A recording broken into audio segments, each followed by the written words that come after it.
Bonjour et bienvenue dans cette nouvelle vidéo. Aujourd'hui, nous allons découvrir ensemble tous les contrôles de qualité des médicaments à effectuer durant un cycle de fabrication. Selon la norme ISO, la qualité est l'ensemble des caractéristiques d'une entité qui lui confère l'aptitude à satisfaire des besoins exprimés et implicites. Le contrôle de qualité d'un médicament comprend la vérification en laboratoire du respect des bonnes pratiques de fabrication ou BPF, par la mesure d'une ou plusieurs caractéristiques d'une entité et comparer les résultats obtenus avec les spécifications établies. Il consiste à découvrir les erreurs dépassant suivant la pharmacopée européenne afin de corriger les causes. Un processus de contrôle se fait aux 3 niveaux principaux, à savoir le contrôle lors de réception des matières premières, le contrôle en cours de la production et le contrôle du produit fini. Le contrôle lors de la réception des matières premières est un contrôle qui se fait sur les principes actifs et les excipients avant de commencer la fabrication des médicaments afin d'identifier les matières premières et sa conformité aux pharmacopées européennes. Le premier contrôle est de la détermination des caractères organoleptiques. Ce sont des tests visuels sur la couleur de la poudre et les aspects physiques. Ensuite, la solubilité. La capacité d'une substance, appelée soluté, à se dissoudre dans une autre substance, appelée solvant, pour former un mélange homogène appelé solution. La solubilisation désigne ce processus de dissolution.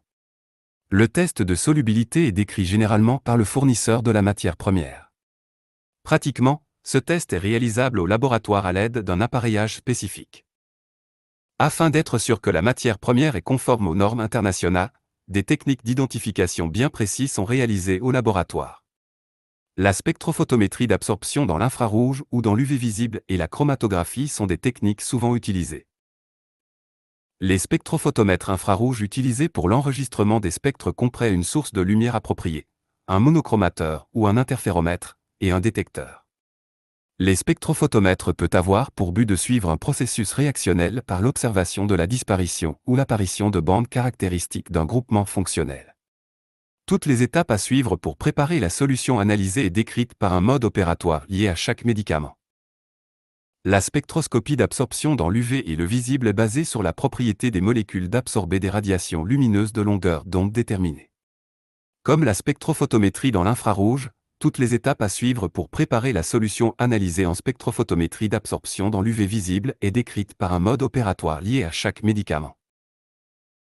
On utilise également la méthode chromatographique.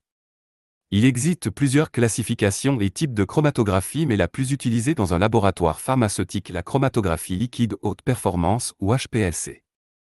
La HPLC est une méthode de séparation des constituants d'un mélange qui peut être simple ou complexe. Elle permet une identification et une quantification des constituants du mélange. Le système chromatographique peut posséder un four dans lequel est placée la colonne. Ceci impacte sur la viscosité du liquide et donc sur les temps de rétention des composés. La phase mobile peut être ajustée en mélangeant plusieurs solvants avec des proportions différentes. Une fois les composés séparés, ceux-ci sont détectés par un détecteur UV visible. Les données sont ensuite collectées par le biais d'un intégrateur ou d'une station d'acquisition. Afin de gagner du temps, de faciliter l'identification et de gérer plus facilement les résultats et les rapports d'analyse, des appareillages modernes peuvent être utilisés comme HPLC Alliance qui fournit avec un logiciel très développé. Le point de fusion ou la température de fusion d'un corps représente la température à une pression donnée, à laquelle un élément pur ou un composé chimique passe de l'état solide à l'état liquide. Un fusiomètre est un appareil utilisé pour déterminer le point de fusion avec une grande précision. Le mode opératoire de cette technique est très simple, elle consiste à utiliser des tubes capillaires d'un diamètre de quelques millimètres, puis les remplir par des matières, à identifier avec une augmentation progressive de la température jusqu'à la température de fusion. Le contrôle de qualité en cours de fabrication d'un médicament est un processus qui consiste à vérifier le cycle de fabrication industrielle d'un médicament pour garantir que le produit fini est conforme aux pharmacopées européennes et ainsi de suite le consommateur. L'intérêt majeur de ce contrôle est de déterminer instantanément et avec une précision les erreurs de fabrication d'un médicament sans une grande perte de matière. Contrôle visuel est un contrôle qui repose sur l'aspect visuel des comprimés tels que la couleur, la forme, la bordure, le trait de sécabilité sur les deux faces. On doit également effectuer un test de désagrégation. Dans un milieu liquide et avec un appareillage spécifique qui est constitué de 6 tubes, une agitation standardisée est effectuée sur 6 comprimés prélevés au hasard placés dans chaque tube au bout de 15 minutes, pour déterminer l'aptitude de ces comprimés à se désagréger. Le test de friabilité est un test qui consiste à vérifier la perte de masse d'un comprimé après une rotation dans un appareil de mesure de friabilité pendant 4 minutes. À la fin de rotation, tous les comprimés doivent être récupérés. Chaque comprimé est pesé individuellement après élimination de la poussière, sachant que la perte de masse doit être inférieure à 1%. Une conductivité mesurée de la solution étudiée est comparée avec celle d'eau distillée. Elle doit être inférieure à la conductivité d'eau distillée, c'est-à-dire inférieure à 75 microsiemens par centimètre. Le test de la dureté consiste à exercer une force mécanique suffisante sur un comprimé jusqu'à son point de rupture pour garantir que les comprimés ne brisent pas dans le conditionnement. Les mesures sont effectuées sur 10 comprimés en prenant soin d'éliminer tout débris, avant chaque détermination de masse. Une masse moyenne est calculée après un processus de pesée de 20 comprimés séparément au hasard. La masse de 2 comprimés ne doit être supérieure ou inférieure à 7%. On vérifie l'épaisseur et le diamètre du comprimé à l'aide d'un pied à coulisse. Au cours de conditionnement, des différents contrôles sont réalisés au sein des laboratoires disposant d'un matériel spécifique. Il faut noter bien qu'il est obligatoire de vérifier que la zone de travail, les lignes de conditionnement, les machines à imprimer sont propres de tout produit en suivant un protocole approprié. Des processus bien précis sont effectués chaque durée comme l'aspect, l'article imprimé, le test d'étanchéité, etc.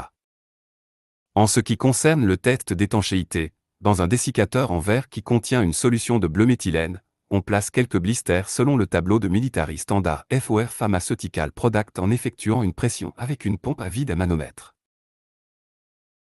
Afin d'assurer la qualité des médicaments fabriqués, d'autres contrôles sont effectués à la fin du cycle de fabrication, tels que le contrôle physico-chimique, pour déterminer l'aspect, la norme, la perte à la dessiccation, le test de dissolution, etc. Les tests microbiologiques se font sur les matières premières, les lots destinés aux produits finis, ainsi que le contrôle de l'eau purifiée et potable utilisée dans le nettoyage du matériel de production.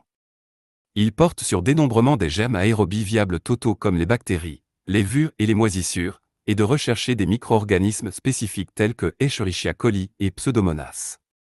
Après la préparation des échantillons par l'ajout d'un diluant avec neutralisant, des méthodes de dénombrement sont utilisées par des essais pour déterminer la conformité des médicaments fabriqués aux exigences microbiologiques spécifiées de sa monographie à la pharmacopée. Les 3 techniques les plus couramment utilisées sont la méthode de filtration sur membrane, la méthode de dénombrement sur plaque et la méthode du nombre le plus probable. Dans le but de déterminer les germes pathogènes relatives aux produits finis, ce tableau présente les différentes caractéristiques de germes pathogènes recherchés.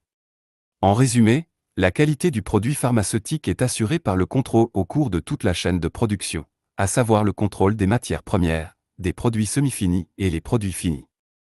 Toutes ces procédures strictes suivies dans la fabrication des médicaments permettent d'affirmer leur conformité répondant aux normes spécifiques, exigées par des organisations compétentes. Merci pour votre attention. Et n'hésitez pas à vous abonner et activer la cloche pour ne rater aucune vidéo similaire.